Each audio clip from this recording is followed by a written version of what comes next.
Inside a packed courtroom, a billionaire sits exposed. His 12-year-old son wheels forward in silence. Everyone holds their breath. Then the boy speaks words that shatter his father's lies, revealing a truth nobody expected. A woman's entire future hangs in the balance. What really happened behind those mansion walls? Before we dive in, comment where in the world you are watching from, and don't forget to click subscribe. The accusations started like whispers, but they grew into something darker. James Hartford stood in the marble hallway of his mansion, his face pale, his hands trembling as he held his phone. The screen showed articles he never thought would exist. Billionaire claims Maid uses witchcraft, family in crisis. The words felt surreal, impossible, yet there they were for the entire world to see. James Hartford was a man of logic and reason. He ran one of the largest pharmaceutical corporations in America. He dealt in facts, data, science. But nothing in his world made sense anymore, especially not when it came to his son. 7 months ago, everything had changed in an instant. His wife, Catherine, had been in a car accident on a rainy evening. She was coming home from visiting her mother.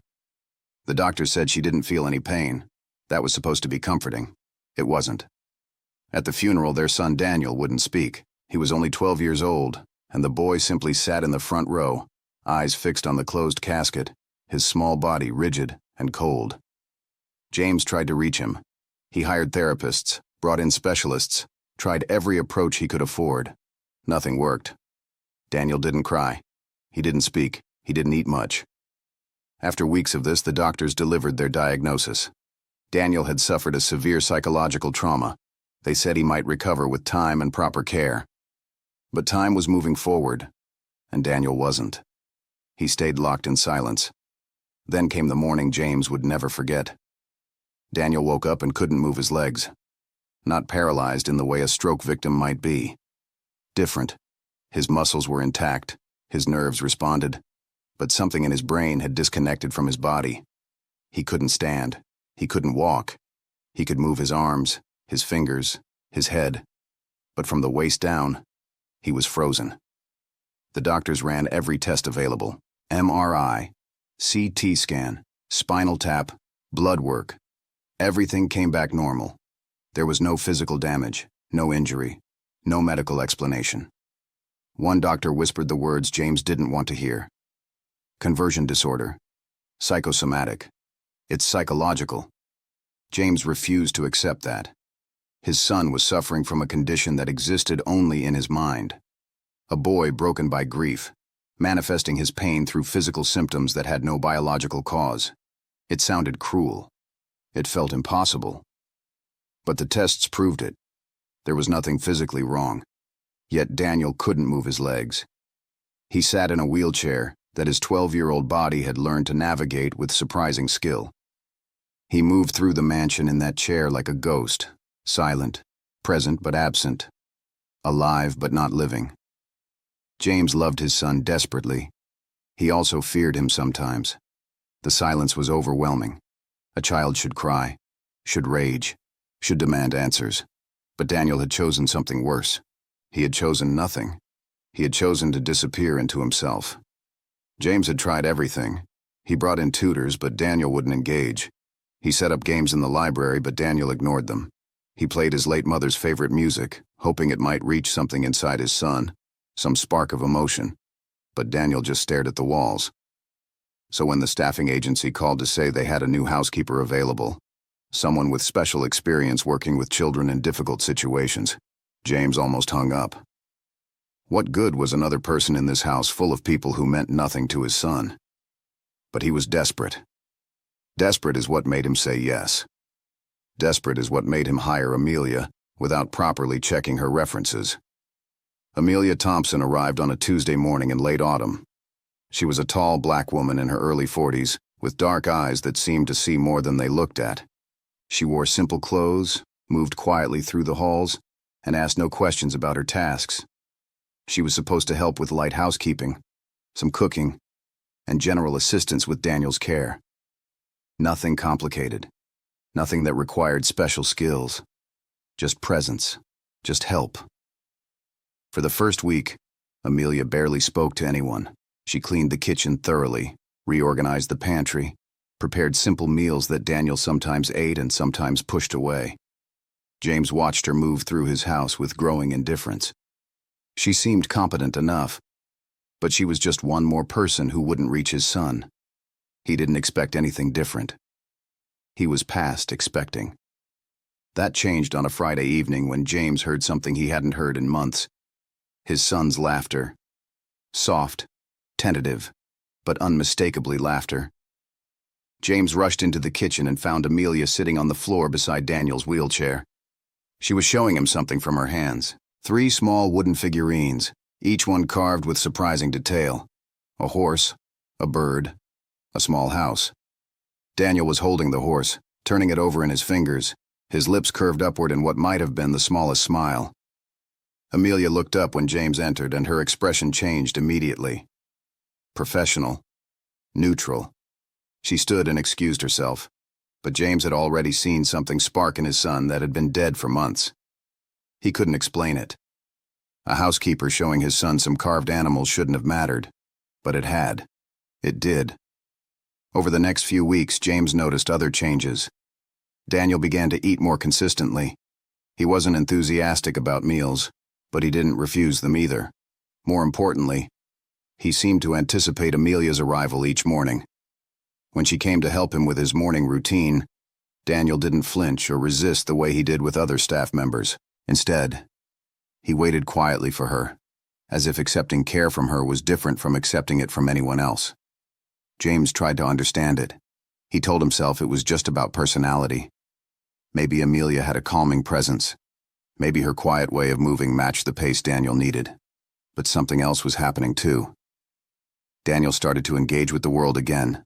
Slowly, carefully, he asked Amelia questions in single words, then small phrases. "What are you making for dinner? Can you read to me? Do you have more stories?" Amelia always answered without fanfare, treating each word he spoke like it was perfectly normal, nothing special, nothing that required celebration or overexcitement. She just answered and continued with her task. James watched this dynamic develop and felt something break inside him. He was grateful to Amelia, which meant he was grateful to a woman he had hired with almost no vetting, almost no background check. He was grateful, and that gratitude felt dangerous, because gratitude meant reliance. Reliance meant vulnerability. And James Hartford did not do vulnerability. He called the staffing agency and asked them to do a proper background check on Amelia Thompson. He told himself it was protocol. He told himself it was what any responsible employer would do. The truth was something else. The truth was that he was afraid. Afraid of where this was heading. Afraid of why his son responded to her. Afraid of what it would mean if something ever happened to her, or if she ever left, or if she turned out to be someone he couldn't trust. The background check came back 2 weeks before Christmas. Amelia Thompson had no criminal record. She had worked for several families, all of whom gave her positive references. She had taken a course in child psychology, earned certification in therapeutic care. She seemed, on paper, exactly who she claimed to be. A competent, qualified, trustworthy professional. That should have been comforting. It wasn't. Because James couldn't shake the feeling that there was something else happening here. Something that couldn't be explained by qualifications or certifications or references. Something that felt almost impossible. His son was getting better. Not dramatically. Not in any way that the doctors could measure or track, but better in ways that mattered more. He was speaking in longer sentences. He was looking people in the eye. He was moving through the house with more purpose. And every time Amelia was near, he seemed more present, more alive. One evening in early December, James found himself standing in the kitchen doorway watching Amelia work. She was preparing dinner, her movements efficient and practiced, but also graceful in a way that suggested she was doing this work not out of obligation, but out of something deeper. She was humming softly, an old song James's mother used to sing. When she noticed him watching, she didn't seem startled or uncomfortable. She just smiled, a genuine smile, and asked if he wanted to taste the sauce. Without meaning to, without planning it, James stepped into the kitchen. He tasted the sauce on the wooden spoon she offered him. It was perfect. Warm, savory, exactly what he didn't know he needed. Amelia watched him with that expression she often wore, a kind of knowing look that made James feel like she could see something in him that he preferred to keep hidden. That night, James lay in bed unable to sleep. He thought about the change in his son. He thought about Amelia's quiet competence, her genuine concern for Daniel, the way she had created something in this house that felt almost like healing. And he thought about something else, something that had been scratching at the edges of his consciousness for weeks, the way other staff members treated Amelia, with a kind of distance, with whispered comments when they thought she couldn't hear, with a subtle coldness that had nothing to do with professional boundaries and everything to do with something else. Fear. They were afraid of her. The cook had stopped joining the staff meals when Amelia was present. The housekeeping crew asked to be reassigned to different areas of the house. Even James's personal assistant had mentioned that she was uncomfortable with how much time Amelia spent with Daniel, as if there was something unnatural about it. James had dismissed these concerns at the time. People were often uncomfortable with change. They resisted anything that disrupted their routine or challenged their assumptions. But now, lying in the dark, he wondered if he was missing something. He wondered if there was a reason beyond professional jealousy that his other staff members were pulling away from Amelia. He wondered in the quiet hours of the night if maybe they were right to be afraid. 3 days before Christmas, James's mother called. She wanted to visit, to spend time with Daniel, to see how he was doing since Catherine's death. James almost said no. He didn't want anyone disrupting the fragile peace they had built. But he was his mother's only child, and she missed her grandson.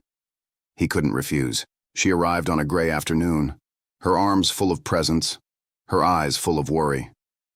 She embraced James tightly, held his face in her hands, studied him like she was trying to read the damage in his expression.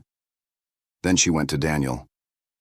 James watched his mother interact with his son. She asked questions about school, about how he was feeling, about whether he was eating enough. Daniel answered in his careful way, words measured and slow, but present. She seemed satisfied by this. She seemed to think everything was going better.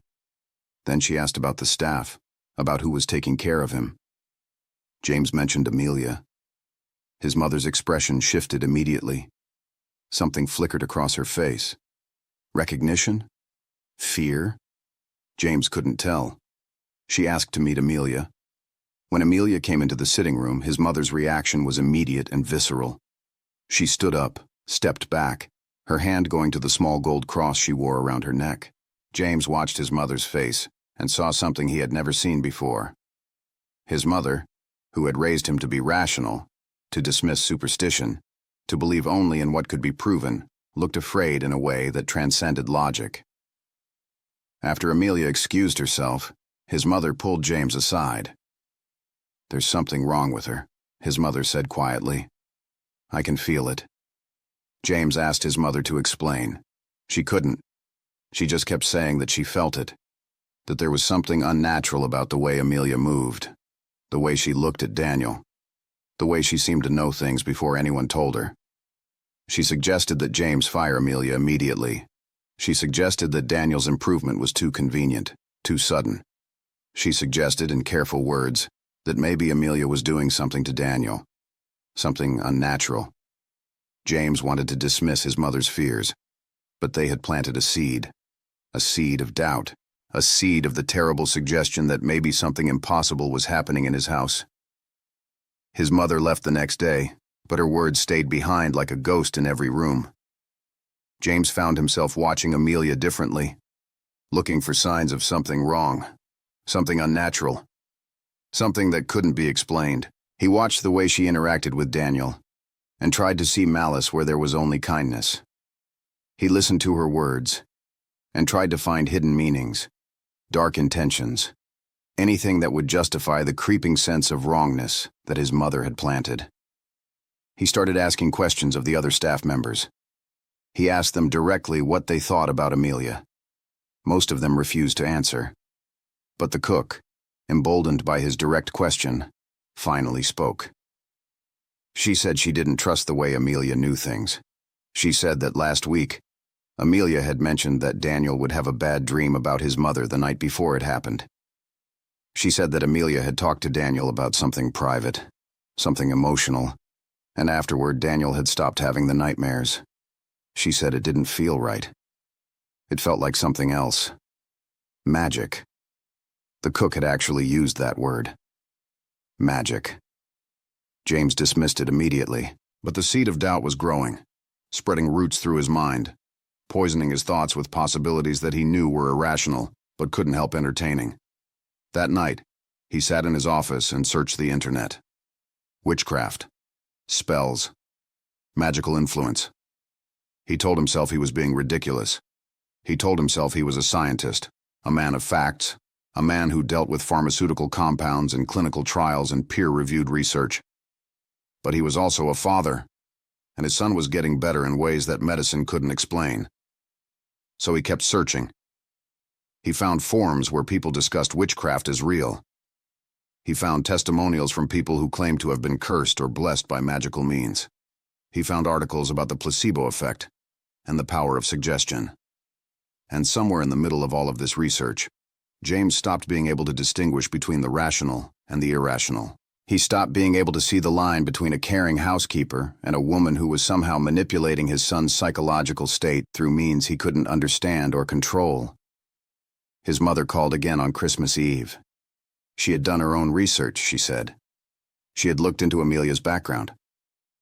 There were gaps, she said. Periods where no one could verify where Amelia had been, or what she had been doing.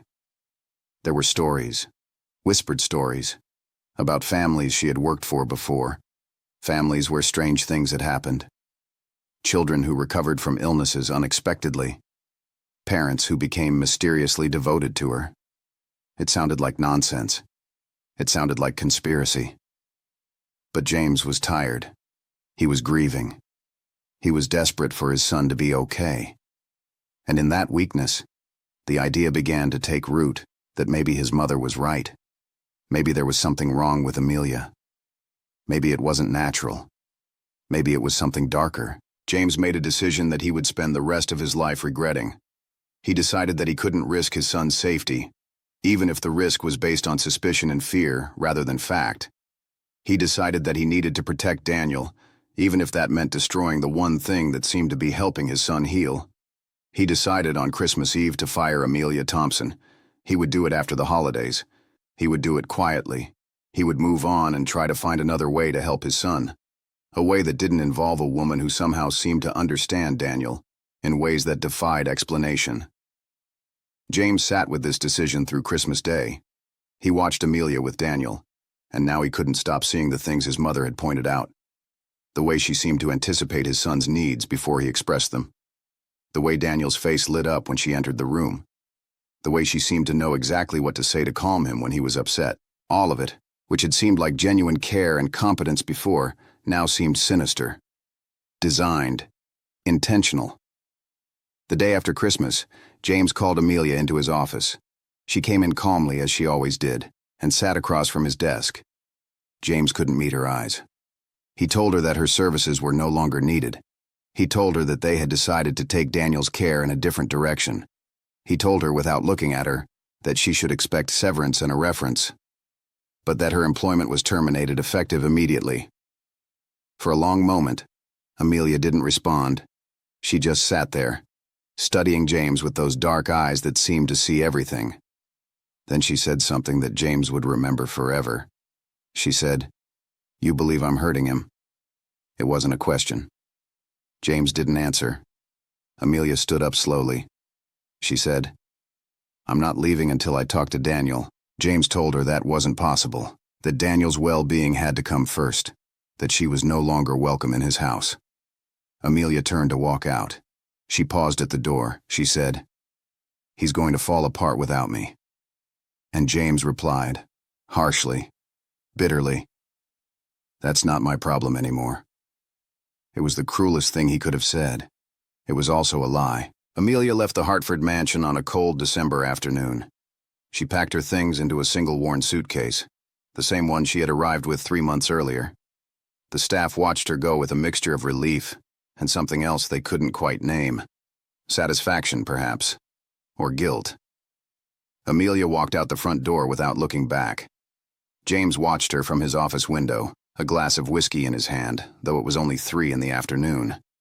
He told himself he had done the right thing. He told himself he was protecting his son.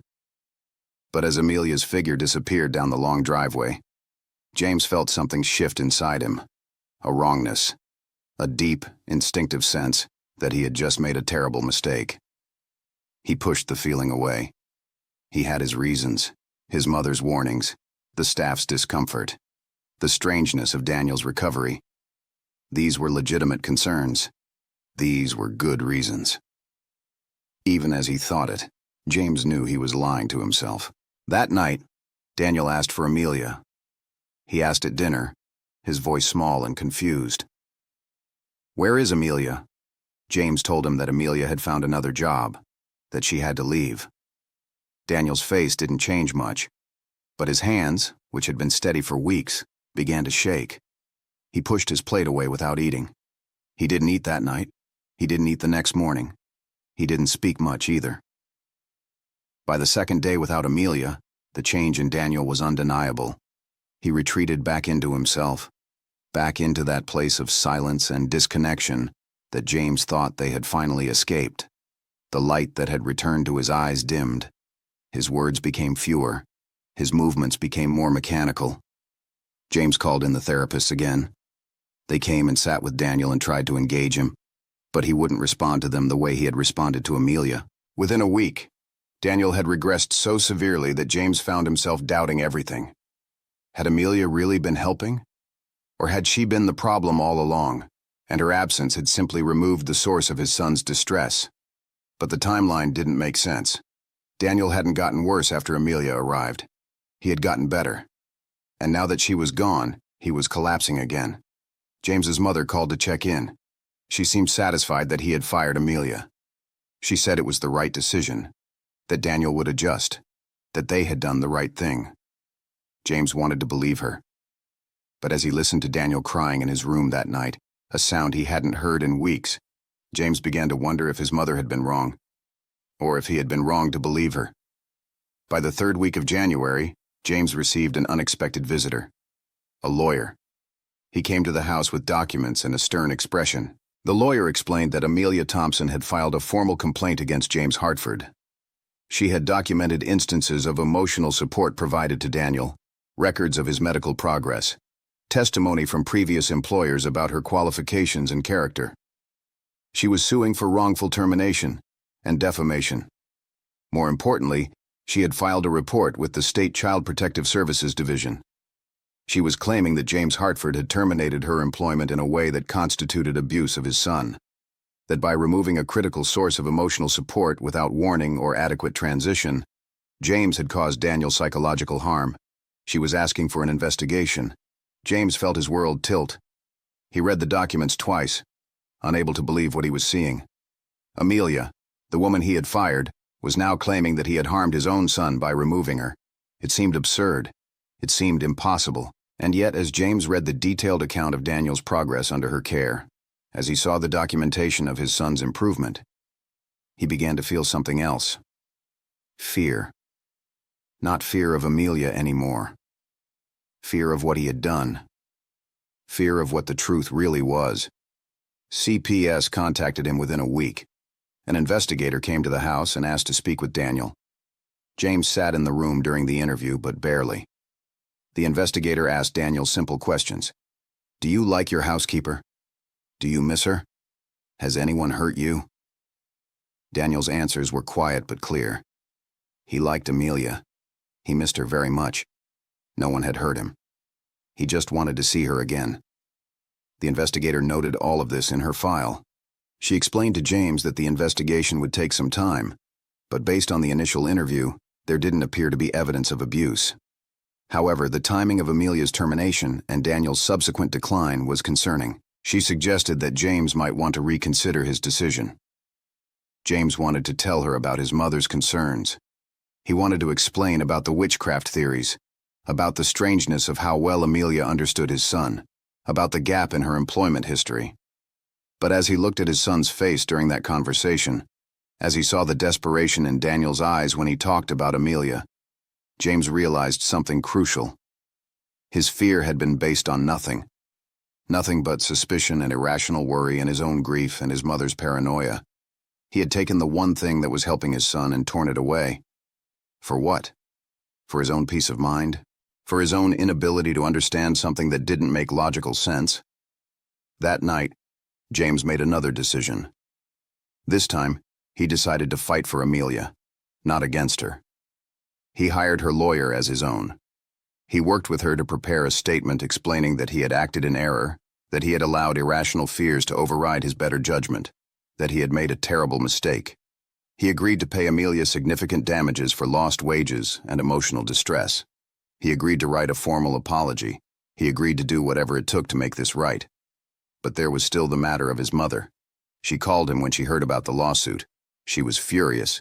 She accused him of being weak, of allowing himself to be manipulated by a woman who was clearly dangerous. She told him he was making a mistake. James listened to his mother's words and felt something break inside him. He realized that he had let his mother's fear become his own. He had let her superstitions override his own experience of watching his son heal. He had made the worst decision of his parenting life because he couldn't trust what he was seeing right in front of him.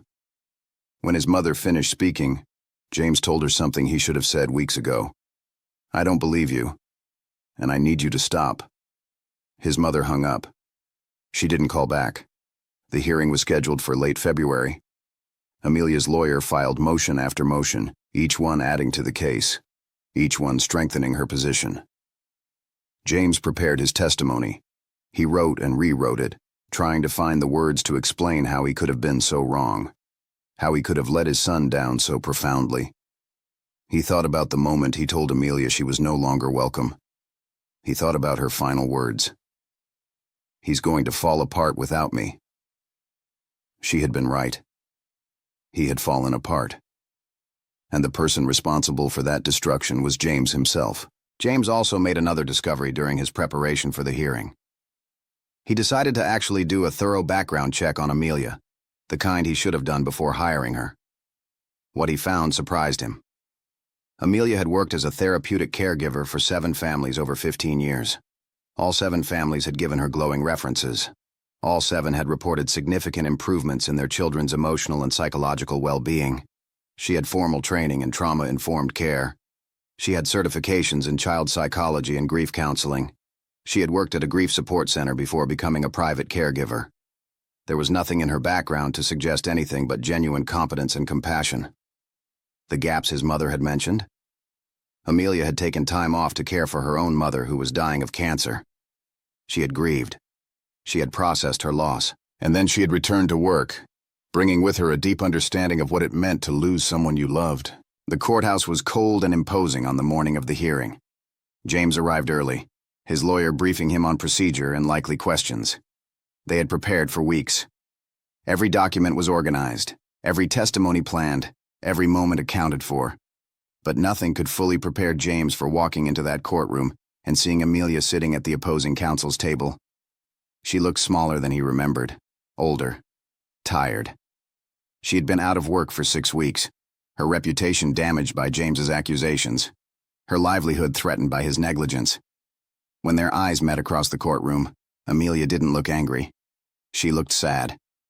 That hurt worse than anger would have. The judge was a woman in her 60s with sharp eyes and a no-nonsense demeanor. She reviewed the case file briefly, then asked both parties to present their opening statements. Amelia's attorney stood first. She was a sharp woman named Patricia Chen, and she laid out the facts methodically. Amelia Thompson had been employed by James Hartford for 3 months. During that time, his son Daniel had shown marked improvement in his psychological well-being. Amelia had been terminated without cause, in violation of her contract. Daniel had subsequently regressed significantly. Amelia was seeking damages for lost wages, emotional distress, and defamation. She was also requesting reinstatement of her employment. James's attorney stood next. He presented a more complicated argument. He admitted that James had made an error in judgment. He presented evidence that James had acted based on genuine, if mistaken, concerns about his son's welfare.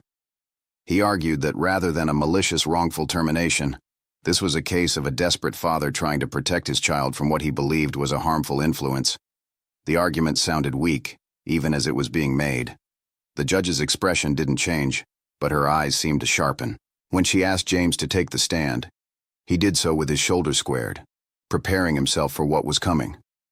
Amelia's attorney questioned him first. She was precise and relentless. She asked him to explain specifically what concerns he had about Amelia's care of Daniel. James struggled to answer.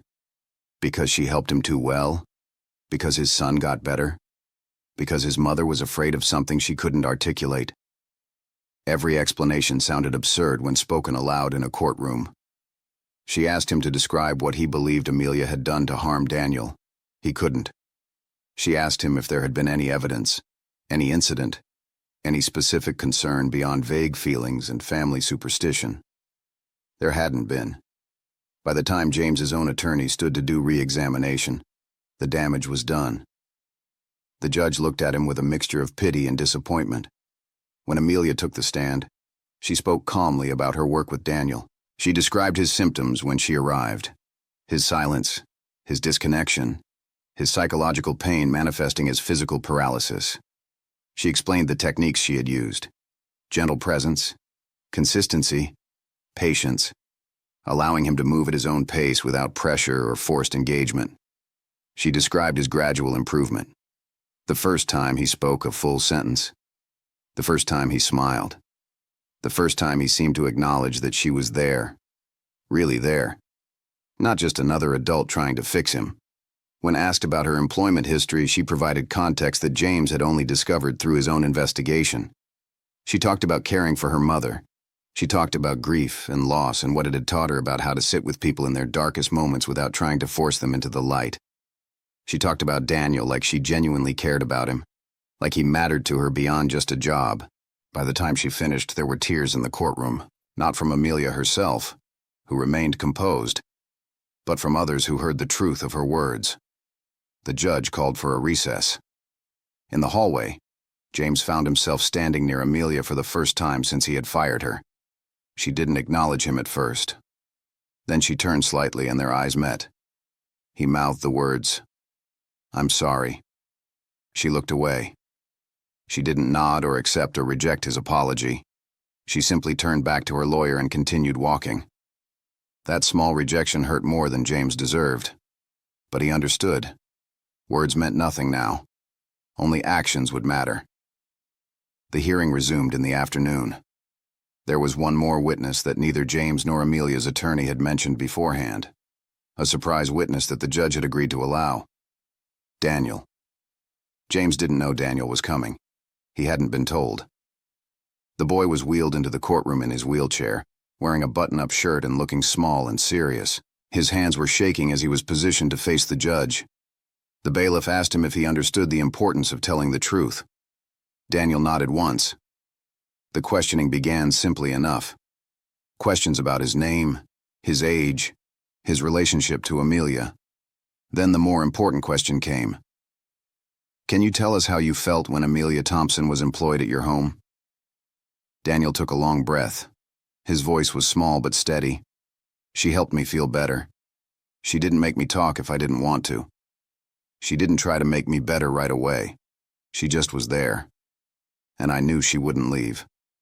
After Amelia went away, I felt scared again. I forgot how to feel, not scared. James watched his son speak and felt his heart break and reform and break again. This was the truth. The simple, undeniable truth. Amelia had helped Daniel. Her removal had hurt him. Nothing else mattered. When the questioning continued, Daniel answered carefully. He was asked if Amelia had done anything that scared him or hurt him. He said no. He was asked if he wanted her to come back. He said yes, very much. He was asked why he thought his father had fired her. Daniel's voice wavered slightly. He said, "Dad got scared, but not of Amelia. He got scared of something inside himself. And when grown-ups get scared, sometimes they hurt people who are trying to help." The courtroom was completely silent. James couldn't look at his son. He couldn't meet those eyes that saw him so clearly, that understood him better than he understood himself. The judge allowed Daniel to be dismissed. His testimony was complete. There was nothing left to say. The judge took the case under advisement and said she would issue her ruling within 1 week. 1 week of waiting. 1 week of James watching Daniel retreat back into silence, not because Amelia was gone, but because the uncertainty was eating at him. 1 week of James working late into the nights, unable to sleep, unable to stop thinking about the way Daniel had looked at him in that courtroom. The ruling came on a Friday morning. The judge's decision was unambiguous. Amelia Thompson was fully exonerated of any wrongdoing. James Hartford was ordered to pay damages in the amount of $150,000 for lost wages, emotional distress, and breach of contract. More importantly, the judge issued a strongly worded statement about the dangers of allowing superstition and fear to override evidence and parental judgment. She noted that Daniel's regression after Amelia's termination was documented and measurable. She noted that there was no evidence whatsoever of wrongdoing on Amelia's part. She noted that in her professional opinion, James Hartford's actions constituted a form of emotional harm to his minor child by removing a crucial source of support without valid cause. The ruling made news immediately. Billionaire's witchcraft accusation backfires. Judge slams father who fired caring housekeeper. By evening, the story had gone national. News outlets were calling it a cautionary tale about prejudice, fear, and the dangers of allowing superstition to override evidence. Some outlets were kinder than others, but the message was clear. James Hartford had been wrong. Catastrophically, publicly wrong. He called Amelia's attorney that afternoon and asked if it was possible for them to meet. Patricia Chen was cautious, but agreed. They met in her office, and James came prepared with more than just apologies. He came with an offer. He wanted to hire Amelia again, but not as a housekeeper. He wanted her to be Daniel's full-time therapeutic caregiver with a formal contract, health insurance, continuing education opportunities, and a salary 3 times what she had been making before. He wanted, essentially, to rebuild what he had destroyed. Patricia listened carefully. Then she said, "I need to ask you something. Do you believe in witchcraft?" James looked at her directly and answered honestly, "Number." But I was afraid, and I let that fear become stronger than what I could see with my own eyes. My son was getting better. Amelia was helping him heal, and instead of accepting that gift, I destroyed it. I don't expect Amelia to forgive me, but I'm asking for the chance to try to make this right. Patricia said she would ask Amelia. She called him back the next day. Amelia would consider the offer, but she wanted to speak with James directly first. They arranged a meeting at a neutral location, a coffee shop near downtown. James arrived early and waited nervously. When Amelia walked in, she seemed more solid, more present than she had in the courtroom. She had her power back. She sat across from him without ordering coffee, just sitting in the chair like she owned it. James began to speak, to explain, to apologize. Amelia held up her hand. "I don't want to hear it," she said. "I don't want your words. I want to know if you've changed. I want to know if you can trust me again. I want to know if you can trust what you see when it doesn't make logical sense. Because healing isn't logical. Love isn't logical. What happened between me and Daniel was real, but it can't be measured or quantified. Can you accept that?" James thought about his son's face in the courtroom. He thought about Daniel saying that his father had gotten scared of something inside himself. He thought about how much courage it had taken for his son to speak those words. James answered quietly, "I'm learning to. I want to, and I need your help to do it." Amelia studied him for a long moment. Then she nodded once. "Okay," she said. "I'll come back, but not as a housekeeper. And not because I forgive you yet. I'm coming back because Daniel needs me, and because I believe he can heal more than he already has." Her condition was clear. She was putting Daniel first. She wasn't offering James forgiveness or friendship or anything beyond professional care for his son. But it was enough. It was more than he deserved. Amelia returned to the Hartford house on a cold Tuesday in March. The staff seemed confused by her return, uncertain about how to treat her after the publicity of the case, but Amelia didn't seem to notice or care. She walked directly to Daniel's room. The boy was sitting by the window, looking out at the garden, his hands in his lap. When he heard her voice, his entire body shifted. He turned toward her, and James, watching from the doorway, saw the moment his son came back to life. "Mommy," Daniel said, using the word he had called her before she left. "Sweetheart," Amelia replied, and she knelt beside his wheelchair and held him without reservation. James watched them and understood something fundamental about love. It wasn't about logic or proof or credentials. It was about presence and consistency and showing up even when it would have been easier not to. It was about believing in someone's capacity to heal even when they didn't believe it themselves. Over the following weeks, James made significant changes to his life. He stepped back further from his pharmaceutical company, delegating more responsibility to capable people beneath him. He spent more time at home. He began attending therapy himself to address the grief that had driven his irrational fears about Amelia. He worked to rebuild the trust Daniel had lost in him. It was slow work. Daniel didn't call him Daddy right away. But gradually, slowly, the boy began to engage with him again. James learned to sit with his son without trying to fix him. He learned to accept that some things couldn't be explained. He learned that the most powerful force in the world wasn't money or intelligence or power. It was love. By late spring, Daniel had recovered most of his mobility. He still used the wheelchair sometimes, but increasingly he was walking with assistance, his legs growing stronger, his confidence returning.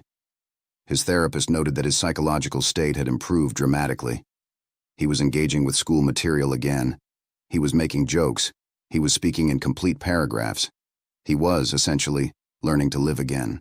And through it all, Amelia was there, teaching him, supporting him, believing in him even on the hard days. One Saturday in June, James came home from the office early and found something that made him stop in his tracks. Daniel was sitting on the front steps with Amelia, and they were looking at a photo album together. Daniel was pointing at pictures of his mother, asking Amelia questions about what she remembered about Catherine. Amelia was answering thoughtfully, helping Daniel process his grief in a way that James had never been able to do. James stood watching them from inside the house, and he felt gratitude so profound it nearly broke him. By summer, Daniel had made such remarkable progress that his doctors discussed the possibility of his return to school. He was still in a wheelchair sometimes, but increasingly he was walking, talking, engaging with the world. The conversion disorder that had paralyzed him was resolving. His mind and body were healing together. On the day Daniel returned to school, Amelia went with him for the first week to help with the transition. She sat in the library during his classes, available if he needed her, but giving him space to navigate his new normal. When he came home that first day, he was exhausted but satisfied. He had made it through. He had survived. He was continuing to live. That evening, James found the courage to have a conversation he had been planning for weeks. He called Amelia into his study and asked her to sit down. He told her that he owed her more than money or apologies or employment. He told her that she had saved his son's life in a way that had nothing to do with witchcraft and everything to do with genuine love. He told her that he had made a terrible mistake, and he was grateful every day that she had been willing to come back. And then he asked her if she would consider becoming part of the family permanently. Not as staff, as family. Amelia listened quietly. Then she said, "That's not my decision to make. That's Daniel's decision. If he wants me to be family, then I'm family." James asked Daniel that night. The boy was in bed, preparing for sleep. James sat on the edge of the mattress and asked, "Daniel, do you want Amelia to be part of our family?"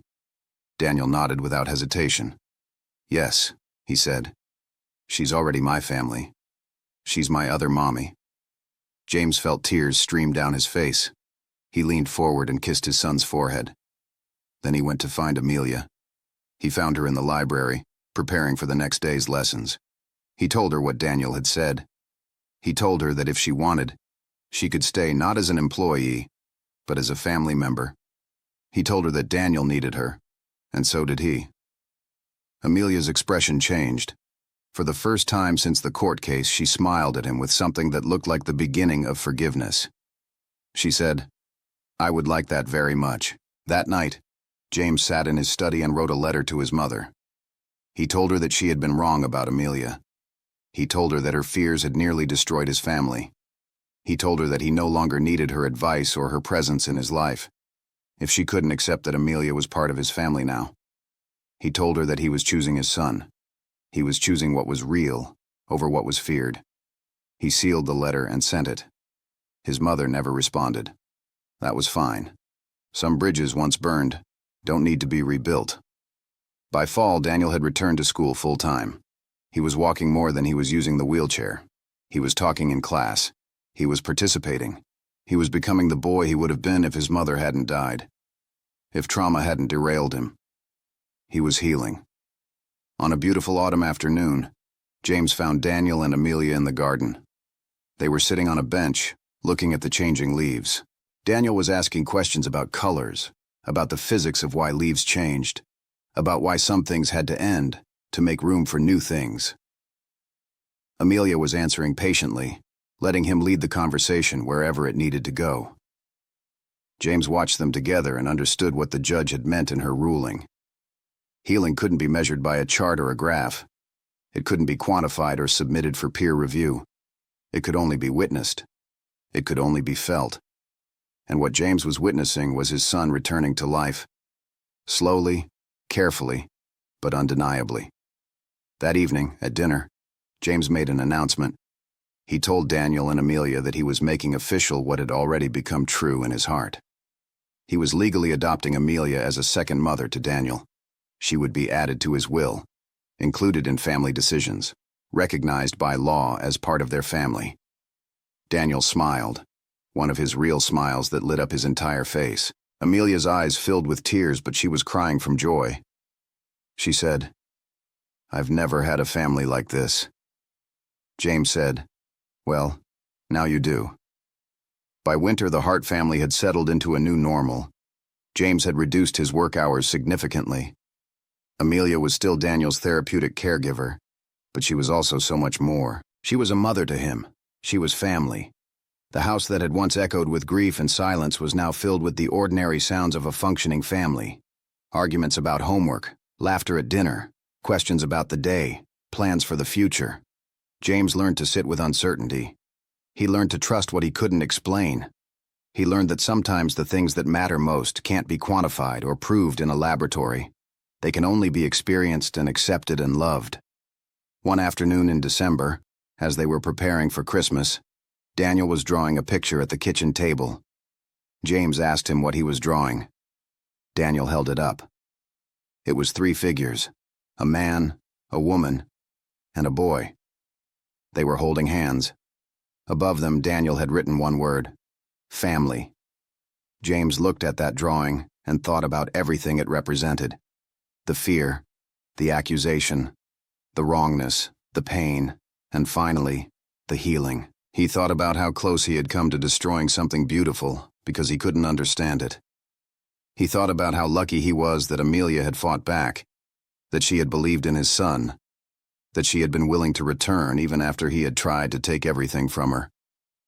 He thought about forgiveness and grace and second chances. James bent down and kissed the top of Daniel's head.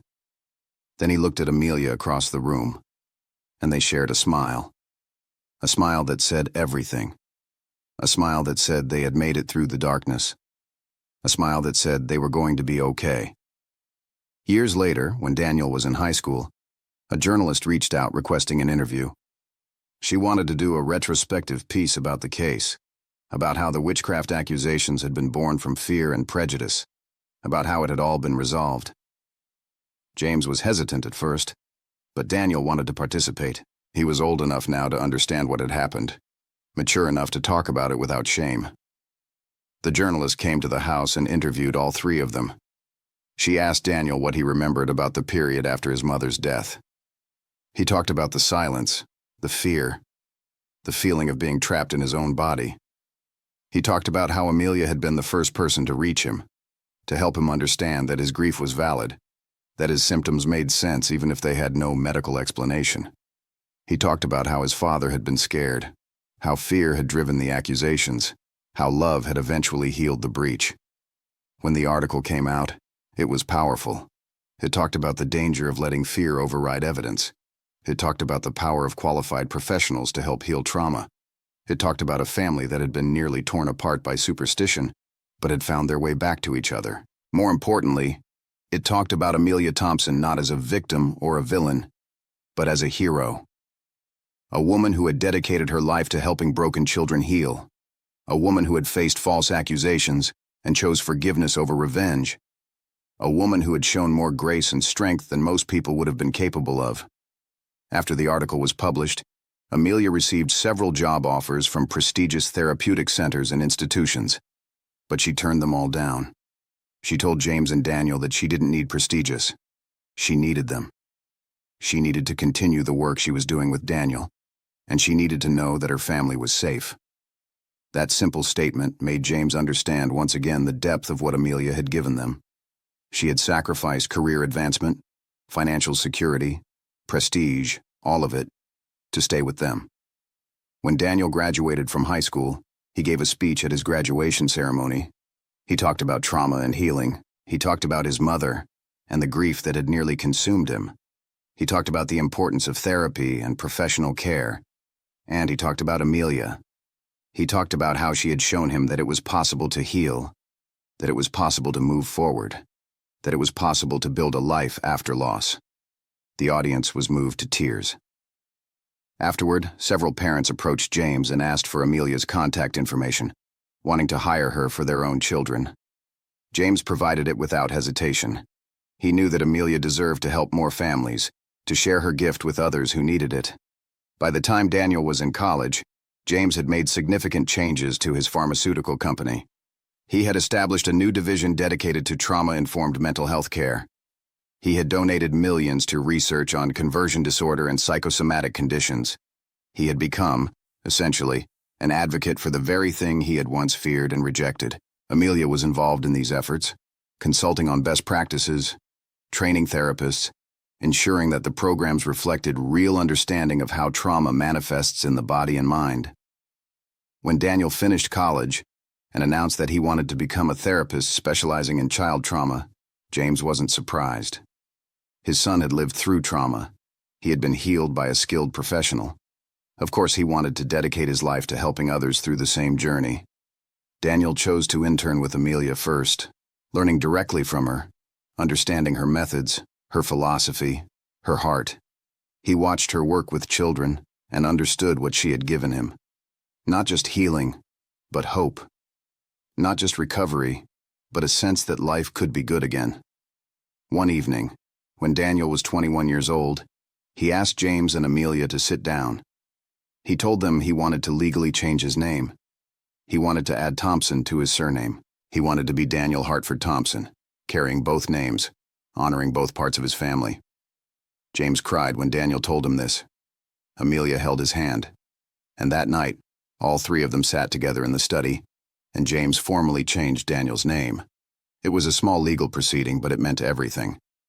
Daniel was officially claiming Amelia as his mother, honoring the woman who had saved him, recognizing what everyone in the family already knew, that Amelia was family. By the time Daniel was in graduate school studying trauma-informed therapy, the original case had become something of a legend in legal circles. Law schools used it as a teaching tool about the dangers of prejudice and fear overriding evidence. Therapists studied it as an example of how powerful genuine care and expertise could be. Journalists used it as a cautionary tale about how superstition could take hold even in educated people. The Hartford witchcraft case had become a cultural touchstone. But for James, Amelia, and Daniel, it was simply their story. A story about a family that had been broken by grief and prejudice, but had found their way back to each other through love and forgiveness and grace. When James was 60 years old, he decided it was time to step down from running his company. He named Daniel as his successor, knowing that his son shared his vision for making mental health care accessible and trauma-informed. Amelia was appointed to the board of directors, finally recognized officially for the expertise and wisdom she had always possessed. On James's last day as CEO, the company held a celebration. There were speeches from colleagues and family. Daniel spoke about his father's journey from fear to understanding. Amelia spoke about the importance of second chances and redemption. And James, standing before his company, spoke about the most important lesson his life had taught him: He said that the most dangerous thing a human being could do was to let fear override what they saw with their own eyes. He said that the most powerful thing a human being could do was to admit when they were wrong. He said that the most precious thing a human being could receive was the gift of being forgiven. He looked at Amelia and Daniel as he said this, and the entire room understood. By the time James was 70, he had retired fully. He spent his days doing the things he loved. He read. He spent time with his family. He worked occasionally as a consultant, but mostly he just lived. Amelia was also retired now, though she continued to mentor younger therapists and occasionally took on special cases that touched her heart. Daniel was running the company successfully, implementing his parents' vision of trauma-informed care throughout the entire organization. Life had become simple in the way that life can be simple when you're surrounded by love and have nothing left to prove. On a summer evening, when James was 72 years old, he sat in the garden with Amelia. They had been part of each other's lives for more than 20 years now. They sat in comfortable silence, watching the sunset paint the sky in shades of gold and pink. Amelia took his hand and squeezed it gently. James turned to look at her and saw the woman who had saved his son, who had changed his life, who had taught him more about love and forgiveness than anyone else ever could. He said to her, "I've never properly thanked you. For everything. For coming back. For forgiving me. For loving Daniel. For becoming our family." Amelia smiled. She said, "You thanked me the moment you admitted you were wrong. That was the real apology. And I forgave you the moment I walked back into this house and saw Daniel's face. You don't need to thank me anymore. But you can love me. And you do. And that's enough." James reached over and kissed her forehead. And they sat together in the garden as the sun disappeared below the horizon. Two people who had been broken and had learned to love each other anyway. Daniel came out to find them as the sun was setting completely, the sky turning dark. He sat beside them without asking permission, the way family does. He didn't say anything. He just sat with them. And in that silence, in that togetherness, in that simple act of being present, the three of them found everything they needed. They had come through darkness. They had survived fear and prejudice and accusation and heartbreak. They had learned to forgive and to trust and to love in ways they never thought possible. And now, as they sat together watching the stars begin to appear in the night sky, they understood that they were not a broken family trying to heal. They were a whole family, made stronger by what they had survived, held together by love that had proven more powerful than fear. The witchcraft accusation that had nearly destroyed them had instead revealed a deeper truth. That real magic, the only magic that mattered, was the magic of people choosing to show up for each other. The magic of a father admitting he was wrong. The magic of a son defending the person who had helped him heal. The magic of a woman offering forgiveness when she had every right to demand revenge. That was the real story. Not witchcraft or superstition or fear, but the ordinary, extraordinary power of love transforming everything it touched. Finally, we've reached the end of this story. I'm extremely happy that you've made it this far. Thank you very much for watching. Comment below what you thought and what was the best or worst part. Don't forget to subscribe. Until next time.